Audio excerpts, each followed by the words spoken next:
Hello there. You've found your way to a quiet little corner of the world. A place where time walks slower than everyone else, where nothing really happens, and where everyone seems perfectly fine with that. Welcome to the village where nothing much happens. Yes, that's the real name. Well, maybe not the real name written on maps. But if you asked the villagers, they'd nod and agree that the title fits well enough. Because here, life is calm, predictable, and a little silly around the edges. Now, I know what you might be thinking. Nothing much happens. That sounds boring. And you'd be right. But that's exactly the point. This is a story for resting, for drifting, for letting your mind wander around without bumping into sharp corners. If you're here to fall asleep, you've picked the right place. If you're here to relax and listen, well, there's plenty of nothing to go around. Before we start our slow walk through the village, I'll just say this. If you like this kind of gentle wandering, don't forget to subscribe to Multi-Ruverse, where you'll find more boring adventures perfect for bedtime. And if you'd like to tell me about your favorite boring thing, like waiting for toast to pop, or watching paint that's already dry, you can leave a comment. The villagers will be thrilled to hear it. Well, as thrilled as they get, which is not very much. All right, let's step into the village. Careful though, the cobblestones are old and uneven, but don't worry, they haven't tripped anyone in at least 3 weeks. That's practically a record. The first thing you'll notice is the silence. Not an empty silence, but the kind filled with little sounds if you listen closely. A cartwheel creaking in the distance. A window shutter tapping gently in the breeze. Somewhere, a chicken making up its mind about clucking, but then deciding against it. You might also notice that the air smells faintly of bread. That's because the bakery at the edge of the square bakes the same loaf every single morning. Not a different kind of bread each day, just the same loaf, again and again. Nobody really knows what kind it is. Some people say it's sourdough, some say white, some just shrug and say bread.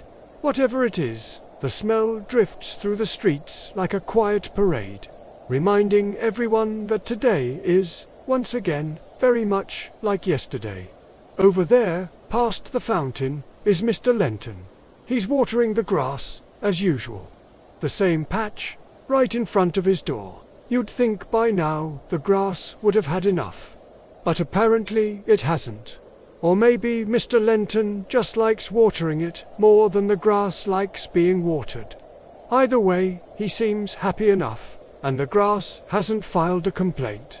Now, if you look closely at the fountain in the center of the square, you'll see why no one calls it the Fountain of Wonders or the Fountain of Eternal Youth. No, this one is simply the Fountain of Drips. It drips and drips and drips again. Not fast enough to quench a thirst, but not slow enough to forget it's there.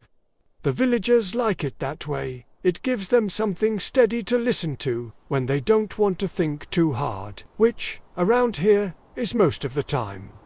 Speaking of listening, don't be surprised if you hear Mrs. Petal's knitting needles clicking from 2 streets away. She's been knitting scarves for years. Very long scarves. Ridiculously long scarves. Scarves so long that sometimes people don't know where the other end is. She doesn't knit them for anyone in particular. She just knits because she likes the click-click sound. And if you asked her how many scarves she has, she'd say, "Oh, I don't count them." Counting is such a busy thing to do. And that, really, is the spirit of the village. Nobody's in a rush. Nobody's in a fuss. And nobody's keeping score. Things happen when they happen, which is usually slowly. And that suits everyone just fine. As you listen, I hope you can already feel the calm of this place. Your breathing might slow down. Your shoulders might soften a little. And if your eyelids get heavy, that's perfectly all right too. Because here, in the village, where nothing much happens, naps are not only accepted, they're practically encouraged. In fact, the mayor once declared, "If you feel sleepy, please don't fight it." That was the most popular speech he ever gave. So let's keep walking, slowly, together. Around the next corner, we'll see the general store, which sells exactly 3 things: jam, candles, and buttons. Don't ask why, because nobody really knows. It just seems to be enough. And if you're still awake by then, good. But if you've already drifted off, that's good too. Either way, the village will still be here, waiting for you, because nothing much happens here. And nothing much is exactly what makes it so lovely. Now, let's begin our slow walk. There's no need to hurry. The village doesn't believe in hurrying. In fact, the last time someone tried running here, people gasped. One person even dropped their basket of turnips in shock. The runner stopped, apologized, and promised never to do it again. Since then, the turnip supply has remained steady, and so have people's heart rates. We'll start at the main square. The cobblestones are a little bumpy, but that's part of the charm. Each stone seems to lean on the others, like old friends, as if they're saying, "We've been holding this ground together for 100 years, and we're not about to stop now." You can almost hear them sigh when a cart rolls slowly across. The square itself isn't very big. If you stand in the middle, you can see almost everything. The bakery with its never-ending bread smell, the inn with its squeaky wooden sign, the post office that rarely has any post, and the fountain that insists on dripping like it has all the time in the world. Over by the bakery, the door swings open, and out comes the baker, Mr. Whipple. He's wearing his flour-covered apron, as usual, and brushing a little dust off his nose. He waves, but not too quickly. He doesn't want to waste energy. Mr. Whipple has been baking the same loaf for so long that he doesn't even measure anymore. He just tosses things in a bowl, hums a tune, and somehow it always comes out as bread. No one complains. The villagers don't know if it's the best bread in the world, but they're sure it's the most consistent. Next door, the inn is quiet, as it always is. Travelers don't often stop here, and when they do, they usually stay one night before moving on to somewhere a little busier. The innkeeper, Miss Dabble, keeps herself entertained by polishing the same counter again and again.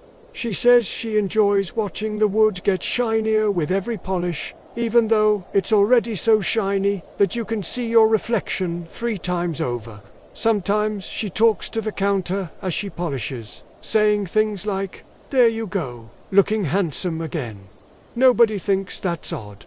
Around here, everyone talks to objects now and then. Now, let's peek into the post office.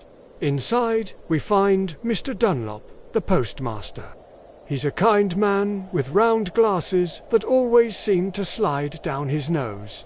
The post office is neat and tidy, though most of the shelves are empty.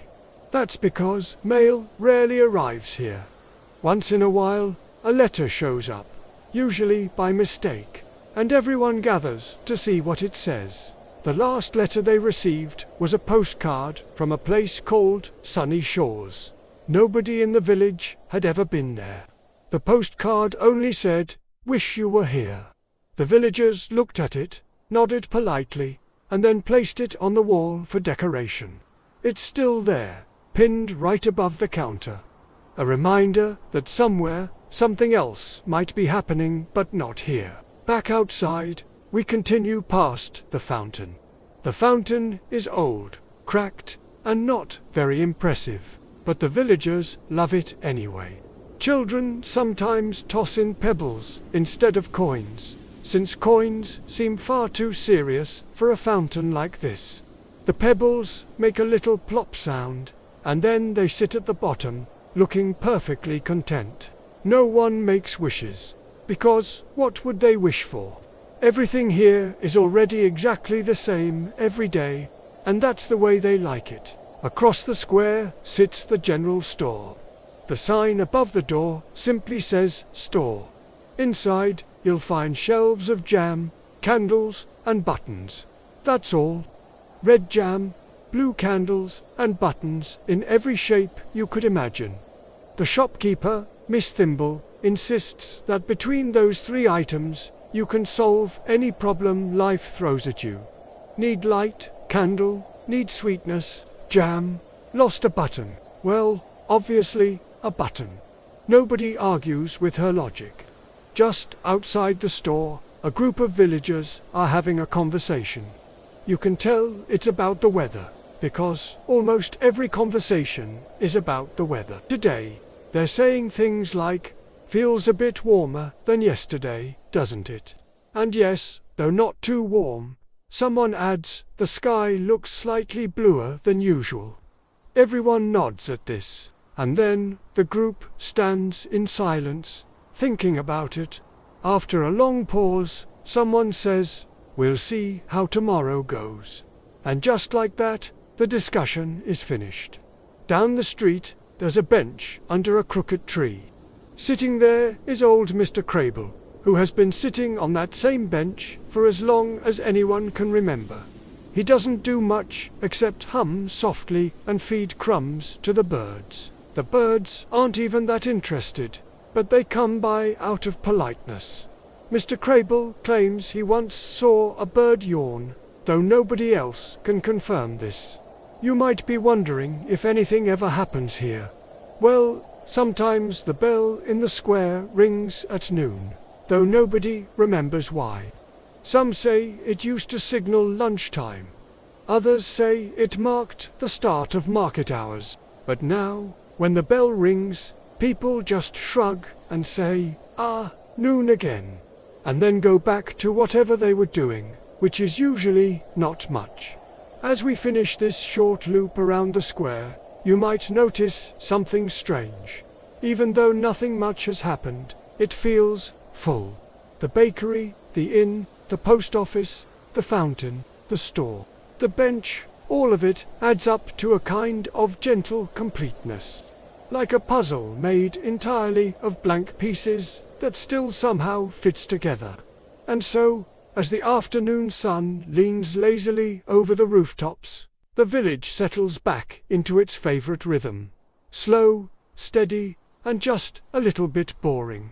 But boring in the nicest way. The kind of boring that feels safe. The kind of boring that lets you breathe. Now that you've met the heart of the village, we'll wander a little farther. There are more corners to explore, more people to meet, and more absolutely uneventful events to witness. But for now, take a breath, let your shoulders drop, and enjoy this quiet square where nothing much happens, and nothing much needs to. The sun has now climbed a little higher, and the village is slipping into its daily rhythm. Not that the rhythm is very fast. It's more of a soft hum than a steady beat. Life here is less like a marching drum and more like a cat purring in its sleep. Every morning begins the same way. The baker sets out his bread, the fountain begins its dripping, and Mrs. Petal settles into her chair with her knitting. By the time the church bell rings 12 slow notes, the day is already halfway finished, even though hardly anything has happened at all. Speaking of the bell, let's talk about it. At exactly noon, the bell in the square gives a long, echoing toll. Nobody really knows who started the tradition or why it continues, but nobody seems to mind. In fact, when the bell rings, the villagers often pause and nod, as if to say, "Yes, time still exists. That's good to know." Then they go right back to what they were doing. Sometimes they even clap politely, though the bell doesn't seem to notice. After the bell, the market begins to stir. The market is small, more of a scattering of stalls than a true marketplace, but the villagers treat it with great seriousness. What do they sell? Baskets, just baskets. Round baskets, tall baskets, baskets with handles, baskets without handles. Nobody needs more baskets, but that's never stopped anyone. You see, in this village, selling baskets isn't really about baskets. It's about standing behind a stall, nodding to neighbors, and saying things like, "Fine day for basket shopping, isn't it?" And the neighbor replies, "Yes, though I already have 12 baskets at home." Then they both smile and continue browsing. Occasionally, someone actually buys a basket, and the whole square buzzes with excitement. "Did you hear?" whispers one villager. "Mrs. Thimble bought another basket." And the reply is always, "Oh my, she must be running out of space." The villagers never ask what the baskets are used for. That would be far too nosy. Besides, most of them have closets full of unused baskets themselves. Across the square, inside the inn, there's another routine. In the corner by the fireplace, two old friends play a never-ending game of checkers. Their names are Mr. Barrow and Mr. Coggs. The game has been going on so long that nobody remembers who started it. The board is dusty, the pieces are worn smooth, and sometimes the two players forget whose turn it is. Days can pass before a single checker is moved. But that's all right, because neither of them is in a hurry to win. The game isn't really about winning. It's about having a reason to sit by the fire, sip tea, and occasionally say things like, interesting move, even though nothing has moved at all. If you step back outside, you might hear the soft sound of a broom sweeping. That will be Mrs. Peebles, who sweeps the same patch of cobblestone in front of her house every afternoon. No one has ever seen the spot dirty, but Mrs. Peebles insists it's her duty to keep it tidy. Some say she's polishing it, not sweeping it. Others say she simply likes the scratchy sound the broom makes on stone. Whatever the reason, the result is the cleanest piece of cobblestone in the entire village. Visitors sometimes trip on it because it shines too much compared to the rest. Meanwhile, the village cat continues its daily patrol.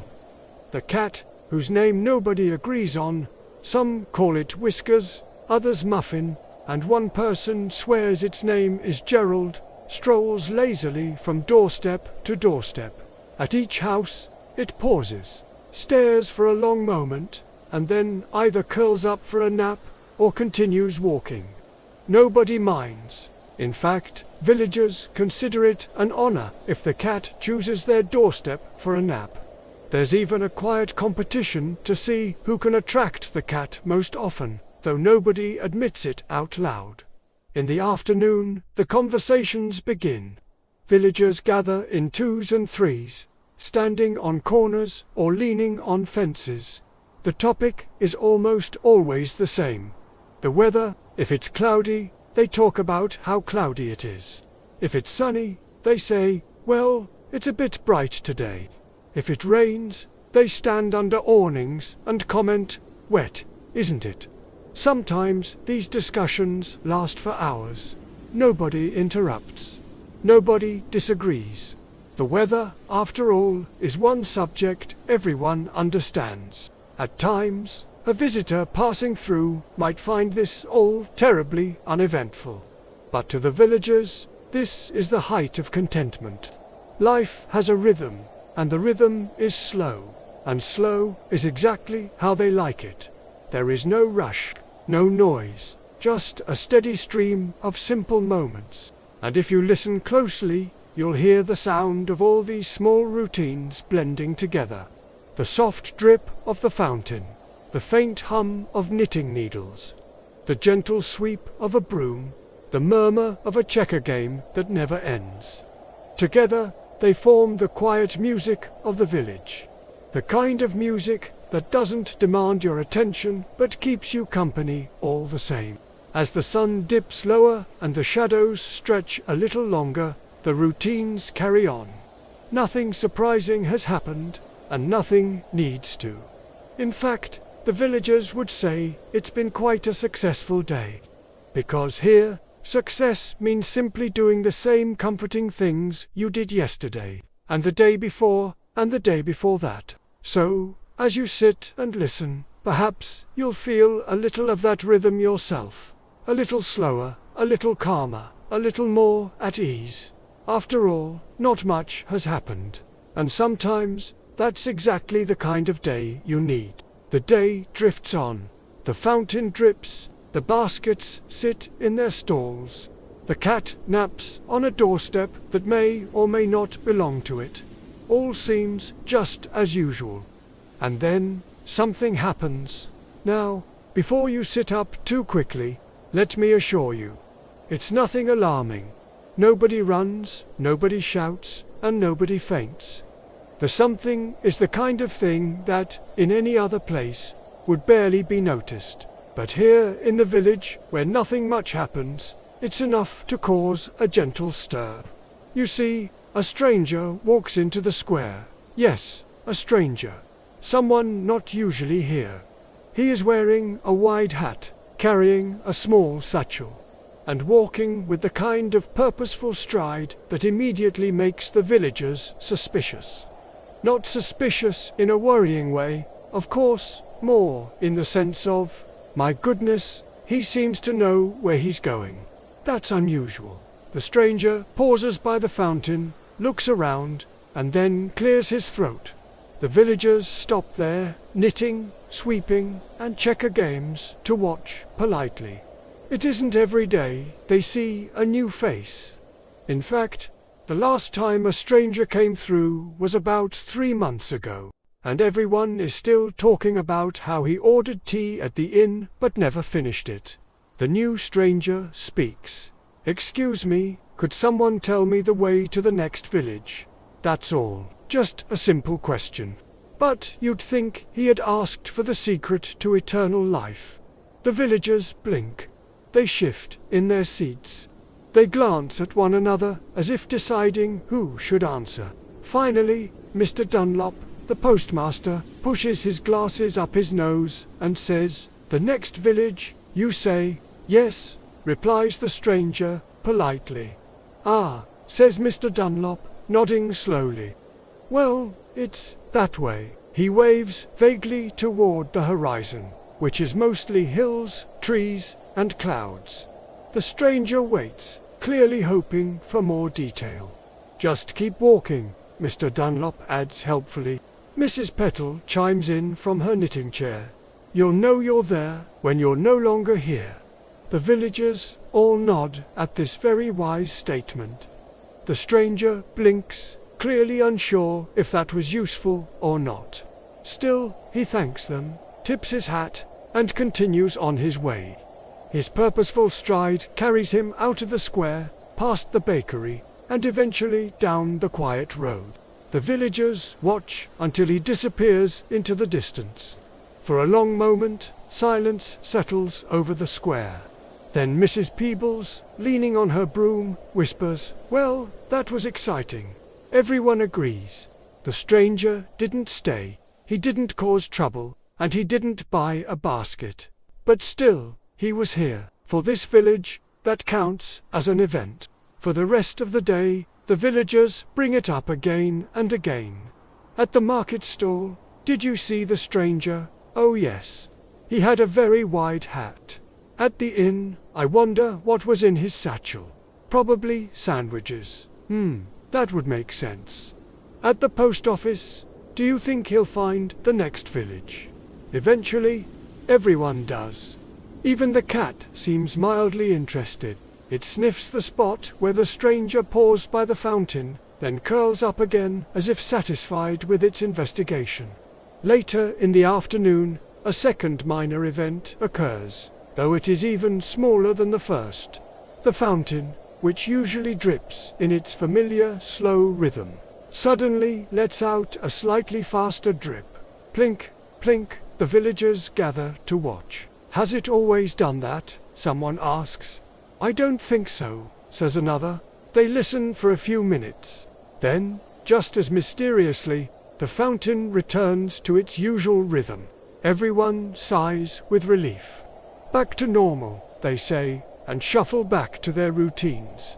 By evening, the day's excitement has settled into memory. The stranger is long gone, The fountain has calmed down, and the villagers are ready to tell their stories about it for weeks to come. When the bell rings 12 slow notes tomorrow, you can be certain someone will say, "Remember yesterday, when the stranger came?" And everyone will nod, and someone else will add, "And the fountain dripped too quickly." And they will all agree that it was quite a day indeed. But for now, as the sky begins to soften into shades of gold and lavender, the village breathes out, the villagers light their lamps, close their shutters, and finish their routines. Mr. Lenton waters his patch of grass one last time, even though it has clearly had enough. Mrs. Petal sets her knitting aside, leaving a scarf long enough to circle the square twice. And old Mr. Crabble hums softly on his bench as the birds settle on the branches above. The square grows quiet again. Nothing much is happening. Nothing much will happen. And the villagers couldn't be happier. So if your eyelids are feeling heavy now, let them close. If your mind feels like it wants to wander, let it wander along these slow, cobbled streets. Because here, even when something almost happens, it is gentle, quiet, and gone before you know it. And that is exactly how the village, where nothing much happens, likes it. The sun begins to sink behind the hills, and the village sighs in relief. It has been, by village standards, a very full day. A stranger appeared. The fountain dripped a little too quickly, and there was even talk of sandwiches. Truly, an eventful stretch of hours. Now the sky turns softer, painted with shades of orange and pink, and the villagers settle into the quiet rhythm of evening. One by one, shutters close across the square. They do not slam, of course. Nobody in the village would ever slam a shutter. Instead, they close with a gentle creak, like someone whispering, "Good night." Lamps flicker on inside houses, glowing like warm little pumpkins lined up along the streets. At the bakery, Mr. Whipple wipes down his counter and tucks away the single remaining loaf of bread. It is the exact same loaf that remains at the end of every day. He insists it's not the same loaf from yesterday, though some villagers quietly suspect otherwise. Still, the bread is placed back in its basket, covered with a cloth, and left to rest overnight as if it too deserves a nap. The inn is quiet, as it usually is. Miss Dabble polishes her counter one last time before blowing out the lantern. The checker game in the corner remains exactly as it was. One red piece leaning forward, one black piece leaning back. Both waiting for their turn that may never come. Mr. Barrow and Mr. Coggs nod to each other, yawn, and agree that tomorrow is as good a day as any to keep playing. Outside, Mrs. Petal gathers up her knitting. Today she has added another several feet to her already endless scarf. She drapes it carefully over a chair and says to herself, "That should keep someone's toes warm someday." Nobody knows whose toes she means, but nobody questions it. After all, she seems content, and in this village, contentment is more important than answers. By the fountain, the cat, Whiskers, or Muffin, or Gerald, depending on who you ask, has curled up again. This time it's on the stone edge, paws tucked neatly beneath it, tail wrapped like a perfect comma. The fountain drips in its usual slow rhythm, steady and patient, like a lullaby that never quite ends. If you lean in close, you might imagine the drips are whispering words, plink, plink, plink, but the words are too soft to catch, and perhaps it's better that way. On the far bench, old Mr. Crabble hums a tune only he seems to know. The birds have gone quiet, perched in the tree above him, with their eyes half closed. Sometimes a wing twitches, sometimes a beak opens in a silent yawn. But mostly they seem just as ready for sleep as the rest of the village.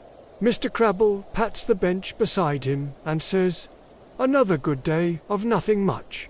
Nobody disagrees. In the post office, Mr. Dunlop carefully locks the door, even though there is almost never anything inside worth locking up. He glances once more at the postcard from Sunny Shores, gives it a little nod, and then turns away. The postcard, patient as ever, will still be there in the morning. As twilight deepens, the villagers go about their final little chores. Mr. Lenton waters his patch of grass again, though the ground is already damp from morning and afternoon. "One more sip," he says kindly to the blades, and then sets the watering can aside. Mrs. Peebles gives her cobblestones a last sweep, brushing away one single leaf that dared to land there.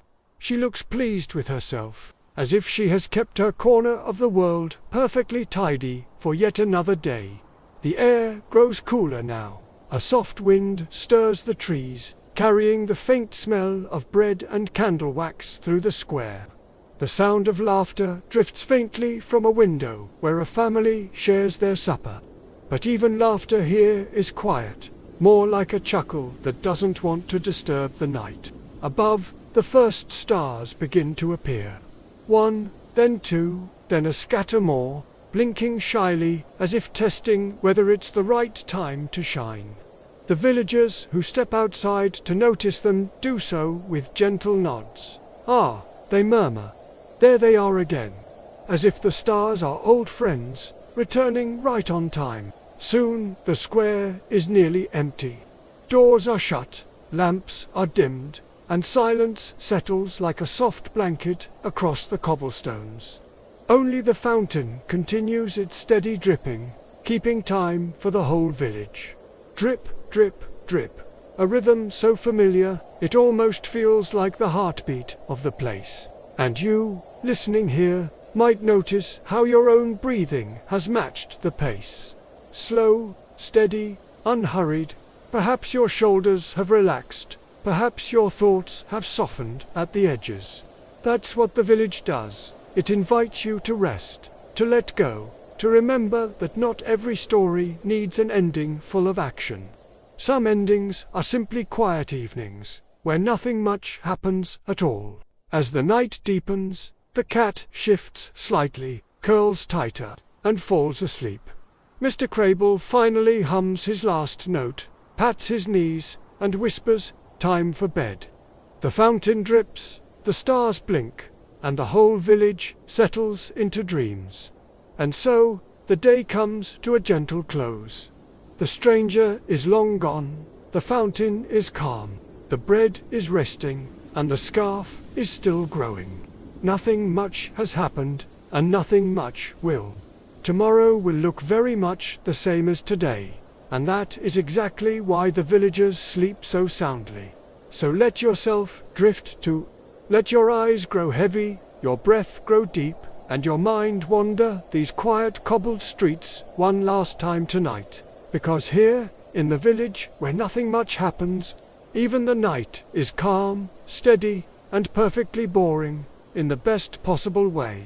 Good night, and hope to see you again soon.